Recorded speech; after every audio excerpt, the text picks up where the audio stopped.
Samantala, mismong si Pangulong Noynoy Aquino nga po naghatid sa labi ni Secretary Robredo sa Naga City. May live report si Chino Gaston. Chino?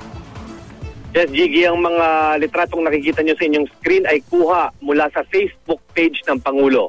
Personal na inihatid ng Pangulong Noynoy Aquino ang labi ng kanyang kaibigan na si DILG Secretary Jesse Robredo sa pamilya nito sa Naga City. Sakay ng isang C-130 aircraft, dinala ng Pangulo ang labi ni Secretary Robredo mula Masbate. Sa tarmac ng Naga City Airport, sinalubong ang Pangulo ng pamilya Robredo sa pangunguna ng may bahay ng kalihim na si Attorney Leni Robredo.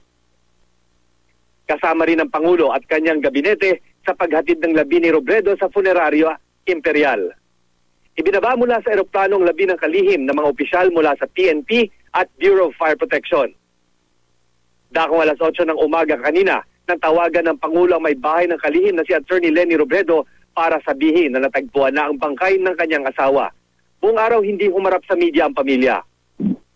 Bago pumutok ang balita kaninang umaga, nagtali pa ng mga dilaw na ribbon sa gate ng bahay maging sa bisikleta ng kalihim para raw ito sa kanyang mabilis na pagbalik. Kaya naman bumuhos ang lungkot pasado alas 9 ng umaga nang mabalitaan na patay na nga ang kalihim at natagpuan na ang kanyang bangkay. Magagandang alaala lamang ang iniwan ng kalihim sa mga taga Naga City. Ni minsan, hindi raw ito nagtaas ng boses sa mga katrabaho. Anak naman ang turing ng dating City Registrar na si Meli de Guzman kay Robredo at ilang beses pa raw sinisermonan tungkol sa pananamit at napakasimpleng asal nito. Naniniwala namang kaibigan ni Secretary Robredo na si dating Solicitor General Anselmo Cadiz na ilang araw ding nagvivigil dito sa Naga City na may plano ang Diyos kung bakit maagang kinuha ang kalihim. Gigi.